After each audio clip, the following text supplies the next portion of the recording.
నేడు అమరావతి అంటే కేవలం రాజధాని కాదు, భవిష్యత్ టెక్నాలజీకి గేట్వే. అమరావతిలో ఏర్పాటు చేసుకుంటున్న క్వాంటమ్ వ్యాలీ ప్రపంచంలోనే టాప్ 3 క్వాంటమ్ హబ్లో అమరావతి ఉండాలనేది ప్రభుత్వం ఒక లక్ష్యం. నాడు ఐటీ, నేడు క్వాంటమ్ వ్యాలీ, అదే సీఎం చంద్రబాబు నాయుడు గారి విజన్. మనం ఫ్యూచర్ టెక్నాలజీ కోసం పరిగెత్తటం కాదు, మనమే ఫ్యూచర్ టెక్నాలజీని లీడ్ చేయాలనేది క్వాంటమ్ వ్యాలీ ప్రాజెక్ట్ ఉద్దేశం. మన రాష్ట్రాన్ని దేశంలోనే కాదు, ప్రపంచ టెక్నాలజీ హబ్లో, మ్యాప్లో ముందు వరుసలో నిలబెట్టాలనేది ప్రాజెక్ట్ ఒక ముఖ్య ఉద్దేశం. భవనాలు నిర్మించటం కాదు, యువతకి ఉద్యోగాలు, శాస్త్రవేత్తలకు అవకాశాలు, పరిశ్రమలకు విశ్వాసం.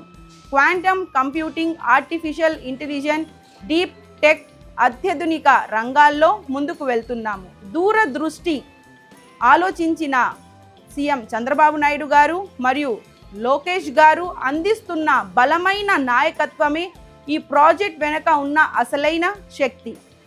అమరావతి నిర్మించడం అంటే ఆంధ్రప్రదేశ్ భవిష్యత్తు నిర్మించటం. జై అమరావతి, జై ఆంధ్రప్రదేశ్.